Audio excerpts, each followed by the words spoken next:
हाय, मैं हूँ कृष्णा और आप देख रहे हैं द स्पोर्ट्स साइड एशिया। हालांकि आज स्पोर्ट्स के बारे में बात नहीं करेंगे क्योंकि हमारे पास एक ऐसे इंसिडेंट आई हुई है। सिर्फ हमारे पास नहीं, काफ़ी लोगों तक अभी ये पूरे भारत में मतलब हर कोने कोने में इस चीज़ को लेकर चर्चा हो रही है। और वो चीज़ ये है कि सुप्रीम कोर्ट में हुआ वो जूता फेंकने की मामला। ठीक है। और सबके मन में ये सवाल है कि ऐसे क्या हुआ और कितना बड़ा ये चीज़ है कि यार आखिर में जाके मतलब जूता फेंकना पड़ा। राकेश किशोर जो एक लॉयर है सुप्रीम कोर्ट में 71 आई थिंक 71 71 साल की एक लॉयर जो काफ़ी एक्सपीरियंस है सुप्रीम कोर्ट की केस को लेके, उनका राय को लेके। लेकिन ऐसे क्या हुआ होगा, कौन सा ऐसे फ्रस्ट्रेशन रहा होगा, कौन सा ऐसे गुस्सा रहा होगा कि उन्होंने कहा कि सनातन का अपमान करना हम नहीं सहेंगे। और फिर मतलब देश की जो सबसे उच्च न्यायालय है सुप्रीम कोर्ट, वहाँ पे जो बैठे हुए होते हैं जज, आपके सबसे मुख्य चीफ जस्टिस B.R. गवाई, उन पर जूते से हमला करना। हालांकि वो कोशिश किया गया था, कोई बोल रहा है कि यार कोशिश किया गया था, कोई बोल रहा है कि यार उन पर हमला हुआ है। क्या कुछ मामला है वो तो पता नहीं, लेकिन बीसीआई के रिपोर्ट के मुताबिक बीसीआई ने साफ साफ उनको सस्पेंड कर दी है। अगला कार्रवाई क्या कुछ होगा वो पता नहीं है, लेकिन कार्रवाई किया जाएगा, इसमें कोई संदेह नहीं कि कार्रवाई नहीं की जाएगी। पर यहाँ पर जो सबसे इम्पोर्टेंट चीज़ है जो हमें समझना चाहिए, या जो हमें समझ आ रहा है, मैं रिपोर्ट पढ़ने के बाद जो मुझे समझ आया, वो चीज़ ये बता रही है कि B.R. गवाई कर्नाटक के केस चल रहा था सुप्रीम कोर्ट में, जिसमें एक लॉर्ड शिव शिव की जो मूर्ति है उसे रिपेयर करने के बारे में बात हो रहा था, मतलब उसको बनाने की मांग रही थी सुप्रीम कोर्ट में। लेकिन B.R. गवाई इस केस को सुनाते वक्त उन्होंने कहा कि अगर आपके भगवान में इतना ही हिम्मत है, वो खुद क्यों नहीं खुद को फिक्स कर लेते हैं, मतलब खुद को क्यों नहीं बना लेते हैं, जो कि एक कंट्रोवर्शियल रिमार्क है। आप कह सकते हो कि एक बहुत बड़ा कंट्रोवर्शियल रिमार्क है, किसी भी तरीके से आप उस तरह के बयान नहीं दे सकते। उसके बाद ये जो स्टेटमेंट थी, जब जिस वक्त ये स्टेटमेंट दिया गया था उस वक्त तो शायद करीब करीब ये चीज़ नहीं आई थी बाहर, इतना चर्चा नहीं हुआ था।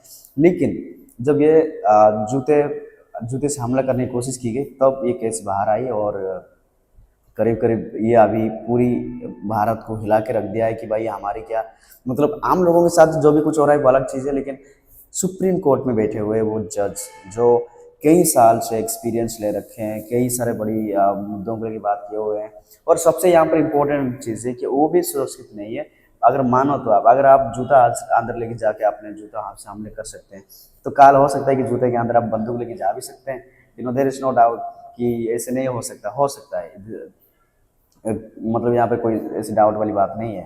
तो आम लोगों की बात तो अलग है, लेकिन सुप्रीम कोर्ट जज के साथ जब ऐसे हो सकता है तो आम लोगों के साथ क्या हो सकता है, ये सवाल है। और दूसरा है कि अभी इस इंसिडेंट के बाद सबसे बड़ा जो कहानियां यहाँ पे बनाई जा रही है वो है कि जाति को लेके। ठीक है।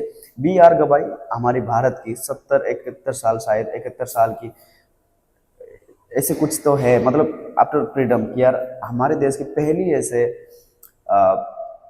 जज है, मुख्य चीफ जस्टिस है, जो दलित बैकग्राउंड से आते हैं। अभी अ, वो वो तो वैसे हिंदू को छोड़ चुके हैं, बुद्ध धर्म को अपना चुका है, और वो पहला ऐसे लॉयर जज है सुप्रीम कोर्ट में जो दलित बैकग्राउंड से आते हैं। और कोई कह रहा है कि यार इसीलिए वो हिंदू के खिलाफ है, कोई बोल रहा है कि यार इसीलिए उनका सोच विचार मनोभाव जो है वो हिंदू के अगेंस्ट हमेशा से रहा है, इस तरीके के बयान वो हमेशा देते आए हैं।